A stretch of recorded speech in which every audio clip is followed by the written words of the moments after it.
Good evening, ladies and gentlemen, and welcome to a new episode of Business Insider, where we discuss the latest in business and financial news when it comes to the Egyptian nation. Today, we have a lot in store for you on this episode, and specifically, we're going to be talking about the tourism sector and its recovery. We're going to take a short break and look at our news.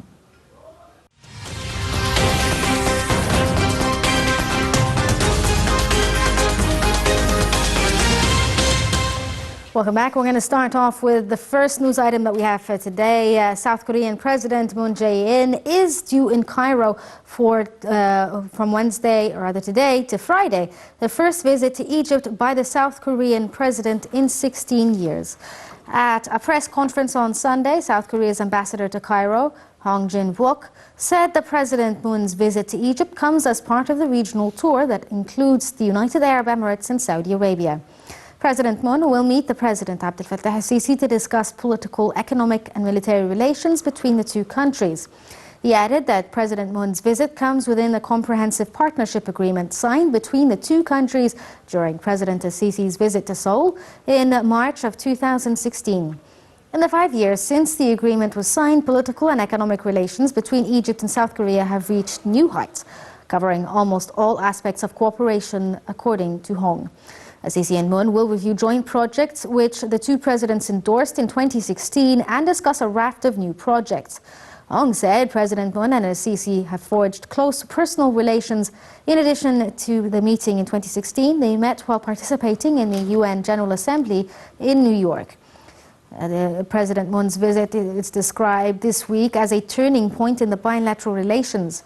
Egypt is the first African country President Moon visits during his presidential term. South Korea considers Egypt a center of gravity for business and politics in the Middle East and Africa. South Korea's economic strategy in recent years has focused on reinforcing relations with the Middle Eastern countries, specifically Egypt, Saudi Arabia and the UAE. President Moon and al-Sisi will also discuss South Korea's participation in the construction of Egypt's Al Taba nuclear power plant in the west of Alexandria. South Korean companies have offered to provide technical support for the project in cooperation with Russian state company Rosatom. The next news item is the Minister of Trade and Industry, Naveen Gema, announcing today that the Egyptian non-oil exports amounted to $32.128 billion for the first time in 2021 compared to $25.427 billion in 2020, a difference of $6.701 billion, a significant increase of 26%.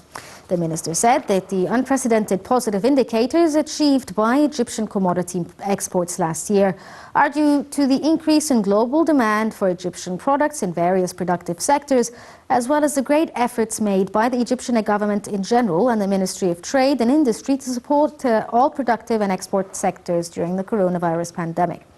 This contributed to maintaining export markets and access to new markets.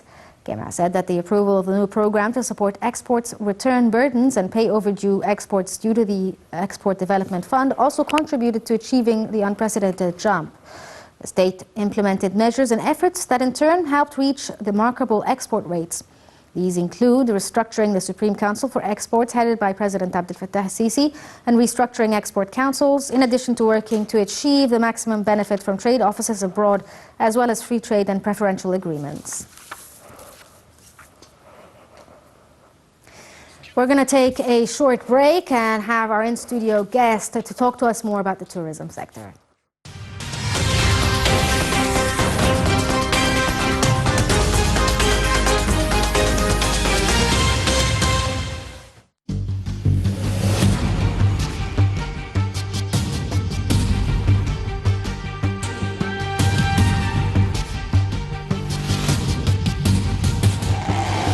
تحية تقدير واحترام لبطل حقيقي. البطل ده هو مصر وشعبها. الحكاية مش حكاية لا حكومة ولا قيادة، ده حكاية كل مواطن في مصر. أكرمت مصر وشرفت مصر وعزيت مصر، انتم قتلتم. فالشرف كل الشرف والكرامة كل الكرامة والفضل كل الفضل لله سبحانه وتعالى، ثم ليكم انتم. شرفتوني واكرمتموني وعزتوني ورفعت راسي قدام الدنيا كلها باللي انتوا عملتوه. والله والله والله لن يستطيع أي رئيس يقف مكاني هنا إنه يقدر يعمل حاجة بدونكم. لن يستطيع.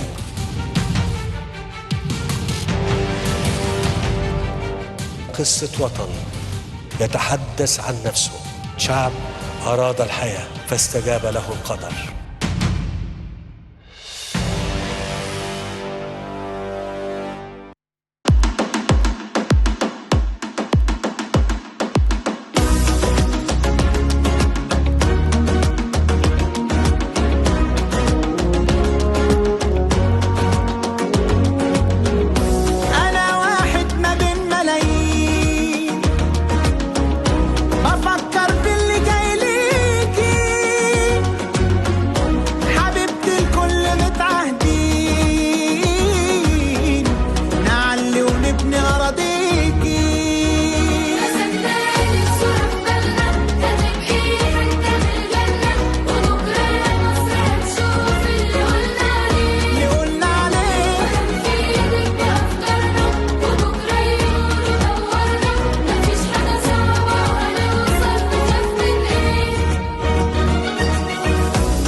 Welcome back. We're joined in the studio right now by Mr. Ahmed Badri, tourism expert. Thank you so much for joining us this evening. Thank you very much for having me, and good evening to you and all the audience. Thank you so much. And we're going to take a look at our report firstly before we start off our segment on tourism about the slight recovery and the bumps along the way of 2021 and how the tourism sector has developed in the last year. Interrupted recovery in tourism. Egypt's tourism sector started to pick up momentum in the second half of the year, thanks to factors including the return of Russian tourists to Sinai in August and the glitzy ceremonies of the Pharaoh's Golden Parade in Cairo in April, and the opening of the Avenue of the Sphinxes in Luxor in late November. The rejuvenation of the sector came following a severe setback caused by the spread of COVID-19 in early 2020. Had it not been for the discovery of new variant in November, Egypt would have achieved the highest growth in tourism witnessed in 2019, according to Kamel Abu Ali, the head of Albatross Tourist Company. According to the Ministry of Planning figures, Egypt's hotels and restaurants sector achieved 181.8% growth in the first quarter of the fiscal year, indicating that the negative effects of the coronavirus on the sector was wearing off. He said that the return of Russian tourists to Egypt's Red Sea resort had revived tourism to Sharm el-Sheikh and Hurghada as a top list of travelers arriving in Egypt. Russian tourists returned to Hurghada on August 9th. August also saw an increase in tourists flying to Egypt from Eastern Europe and Spain. According to the Ministry of Tourism and Antiquities, Egypt received 3.5 million tourists in the first 6 months of 2021, representing revenues of $3.5 to $4 billion, almost the same revenues gained in all of 2020. The Pharaoh's Golden Parade that saw 22 mummies belonging to the kings and queens of ancient Egyptian New Kingdom moved from the Egyptian Museum in Cairo's Tahrir Square to the National Museum of Egyptian Civilization in Fustat, and the celebration marking the opening of the Avenue of the Sphinxes in Luxor made international headlines, promoting Egypt as a premium tourist destination. The two events had highlighted the cultural aspects of tourism in Egypt and helped promote it as a leading brand, especially as international media outlets were competing to cover the ceremonies. Recently, the fourth edition of the World Youth Forum that was held in Sharm el-Sheikh contributed to reviving and promoting Egypt's tourism sector after the positive image created by participating youths of different nationalities that will share their experience in Egypt in their home countries. The forum aimed at gathering the world's youth to exchange ideas and brotherhood so that the world may live in peace. In February, the CBE extended moves to help fund tourist companies with guarantees from the Ministry of Finance. These include allocating 3 billion Egyptian pounds of the 50 billion Egyptian pounds dedicated to funding tourist companies to credit facilities, aiming to help them pay workers' salaries and operation and maintenance costs.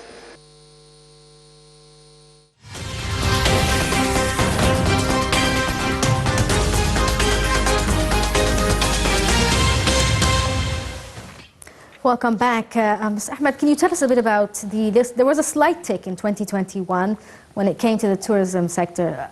What created or generated the boost in the tourism sector in the second half of 2021? Well, of course, we all know what happened to travel business all over the world, not just in Egypt. In 2020, after the pandemic, corona pandemic. Then by end of 2020, they started to have vaccines. So took some time for the countries to get the vaccine and get their citizens vaccinated. And that's, I think, the main reason why we witnessed this boom in tourism in Egypt. End of 2021, actually starting from mid-September. October, November were great. So the main reason is the vaccination. You know, everybody was afraid of traveling because of the virus, of course, and because mainly they were afraid that if they traveled, their countries would be closed and they cannot go back. So that was one of the main reasons. So when we had the vaccination, and it was, I have to say, a good decision from the Egyptian government to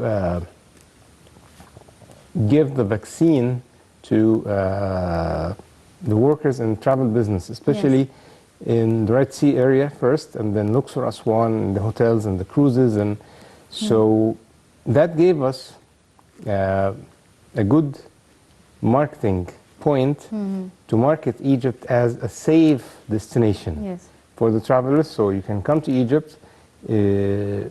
Most of the people, or almost all the people you will deal with, are vaccinated with different kinds. The Egyptian government gets almost all kinds of vaccines. So the Chinese, the European, the American, all kinds. So that gave the clients confidence in coming to Egypt, knowing they will be safe, knowing there is a good health system that will support them in case they got the virus. And also the Golden Mummies Parade in April. That was a great and huge boost to Egypt. That was seen everywhere.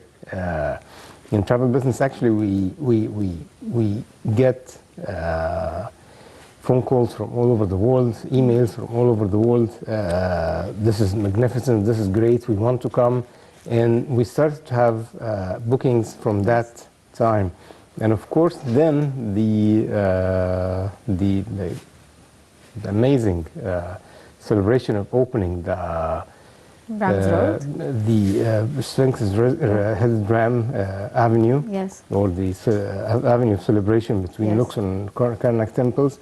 Again, that was a great boost to Egypt all over the world. Unfortunately, right after it, we got this new variant, Omicron, which again affected the travel business to all over the world. Not like the first time, but Significantly. yes. Actually, the good thing is I saw in the news today that the European Union is considering to deal with the Omicron and Corona as a normal flu. Yes. And Spain decided to do that. UK, I think, as well. So in this case, it will be a just normal flu. They will not close, so everybody will start to travel again, because most of the people around the world, they were locked for a year or two, and everybody wants to travel. So Egypt now is on the top of the list for, in Yes. many countries. We just saw the Telegraph, the British newspaper, put Egypt as a main destination for British citizens, and it said clearly, go visit Egypt. It's safe. It's a great destination. So, you know, these things will help us definitely to regain the travel business back to Egypt again. So do you think that the Ministry of Tourism and Antiquities managed to promote Egypt in the last year or two quite well when it comes to the tourism sector? Not just, I mean, obviously, we traditionally promote the ancient Egyptian heritage, the pharaohs and all of that. But now we're starting to see a direction where they're trying to promote other things like health sector tourism or religious tourism like the Holy Path. Is this something that they're focusing on, and how effective is this when it comes to the tourism sector? They are doing this. Still, Egypt is known for the history, but we are trying to promote that we have other things, like you said, the path of the Holy Family. Parts of it is open, and we started to receive clients coming for that. Yes. Sports and events and nature is part of the promotion for new segments for tourism to Egypt. Health also is a big thing. Health, especially, it's known in the Gulf area, the Gulf countries. Nowadays, you know, in Egypt we have some of the best doctors in the region and in the world. And for people from outside of Egypt, they prefer to fly to Egypt and stay and got treated, stay for a week or month or whatever, and they go back. It will be better and cheaper than the treat in their countries. Yes.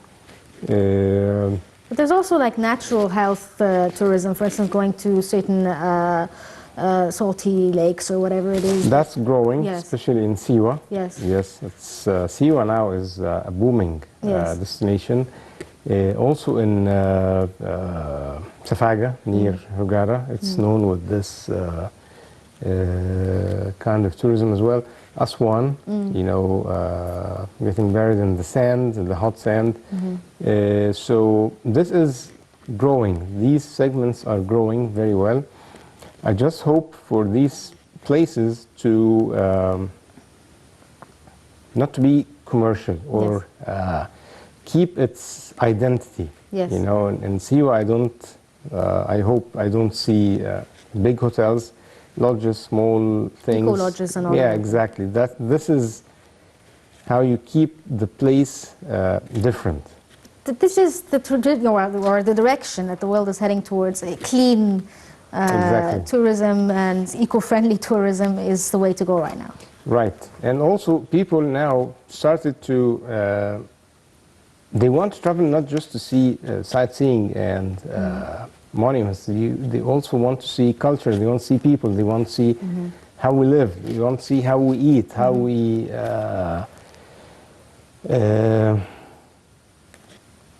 deal together. Yes. You know, culture. Yes. They want to discover our culture. So that's why, especially in these places, keeping its culture, it's very important. It's very, very, very important. In Siwa, no, there are many people that go.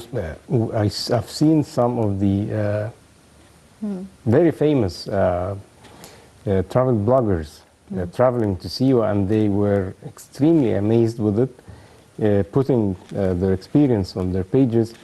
And this is another thing that the Ministry of Tourism done, and it was very effective, having travel bloggers from all over the world coming to Egypt, invited them to come and experience Egypt by themselves, and then they share their experience with their followers. Social media now is very important, tool, yes. strong tool. It can be taken for you or against you. It depends. And so far, mostly it's Been with positive, us. yes. Yes. What about the decision by Russia to allow Russian tourists back into Egypt in August of last year? How has this affected the tourism sector? Have we seen a boost in Red Sea resorts and places like Sharm el-Sheikh and Hurghada? Yes, of course. Especially the Red Sea area is, they are, most of their business is coming from Russia. So they were greatly affected when Russia stopped the tourism, their travelers to Egypt back in 2015, and it took almost 6-7 years for them to get back. For me, it was, well, this is for them. Yes. This is their policy. Personally, I see it was a very late decision. We are very safe. I've traveled many places, and I can tell you, Egyptian airports are definitely much safer than other airports. Yes. But they are back. They are happy. Definitely resorts in the Red Sea area, especially Sharm el-Sheikh. Yes. Now they are almost 100% occupied, starting from last August or last September, because there are many resorts, they were closed. Yes. Their owners just closed them after the Russian business stopped from coming, because they were depending on this kind of segment. And the Russians are, they come in huge numbers. They come, they stay for a week, they do tours, they come to Cairo, they go to St. Catherine, they go to Luxor if they're in Hurghada. So they do so many activities. And with these activities, they move the wheel of, the business wheel for other segments. For the tourism, for the hotels, for the food business, for even water companies, Yes, they affect everything. Exactly. 70 travel business is supported by 70 other different businesses. Yeah, what about the restructuring, or rather the improvement of the infrastructure when it comes to the tourism sector that we've seen in recent years? Not necessarily in repairing buildings or something like that, but in creating, for instance, renovating the Path of the Holy Family, or creating new museums like the one we've seen in the Red Sea resorts. How is this important for the next phase? Obviously now tourism is not at a very high point everywhere in the world.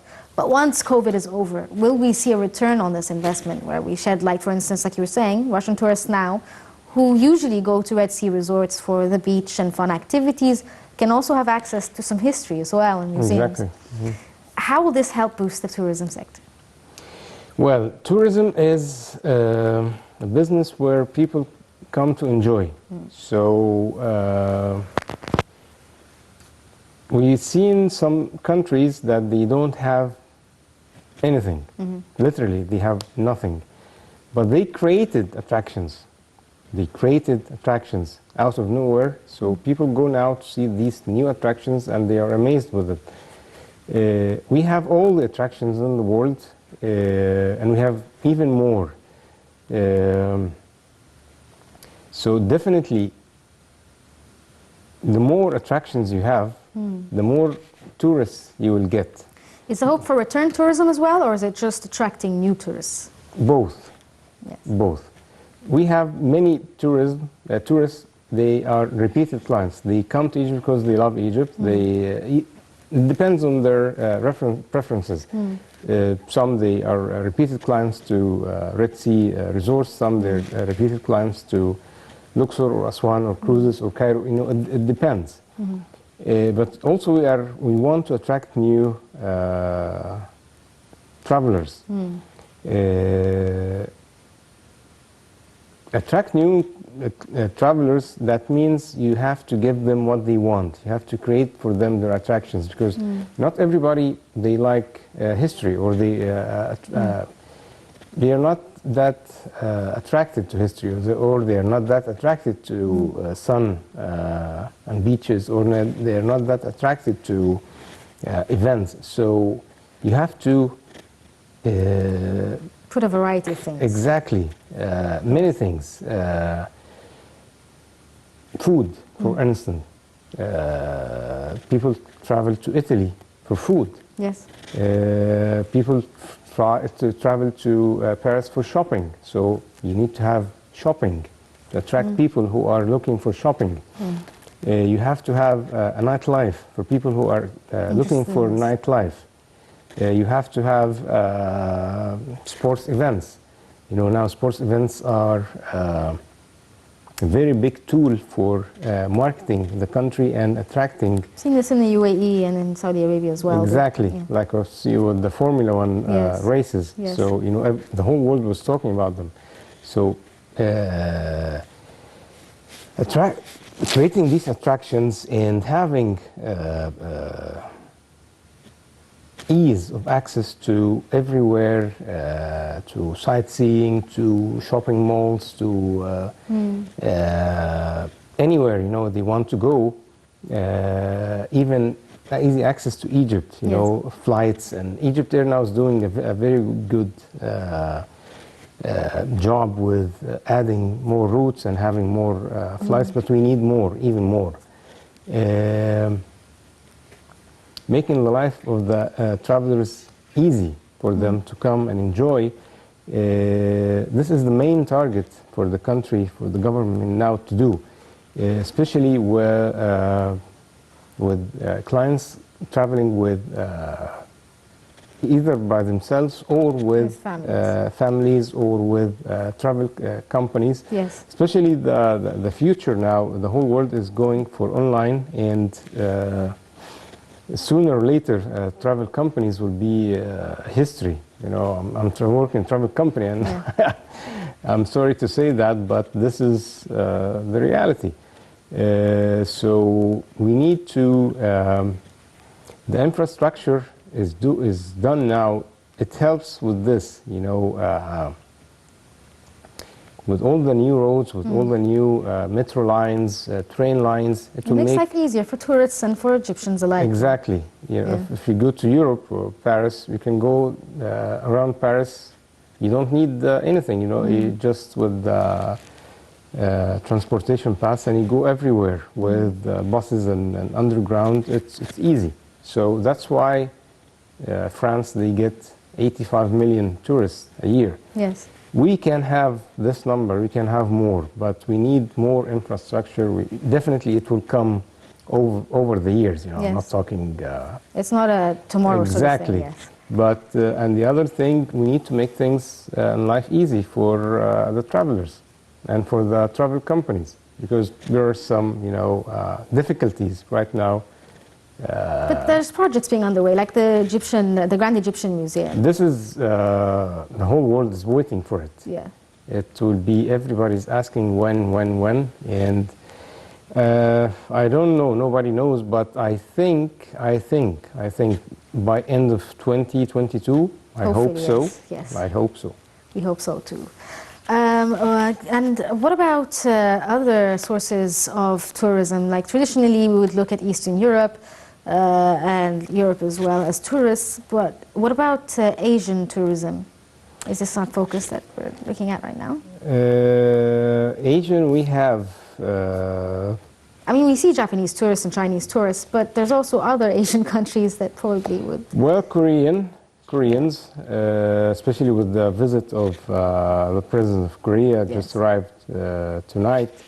This will help us to give, Yes. publicity to Yes. Egypt and Korea. Maybe we don't have that much companies and guides that they know the language, because Asian countries, they prefer to deal with someone who knows their language Yes. and their culture. Still, we can have more and more tourists, especially from Japan and from China. Yes. And they are a very good kind of clients that I hope I can see more Yes, of them, definitely. because they are great spenders. They want to enjoy. They do great shopping. Yes. So this is at the They're end. good clients. Yeah, at the end, this is what we are all looking for a good spender, traveler to come, spend money, enjoy his Yes. time, go back, tell his friends to come back. So this is what tourism is all about. You know, I'm sorry, sir, but we're running out of time for this episode. Thank you so much for talking to us about the tourism sector. Ahmed Badr, a tourism expert, thank you so much. Thank you very This much. brings us to the end of this episode of Business Insider, but stay tuned for more on Nile TV.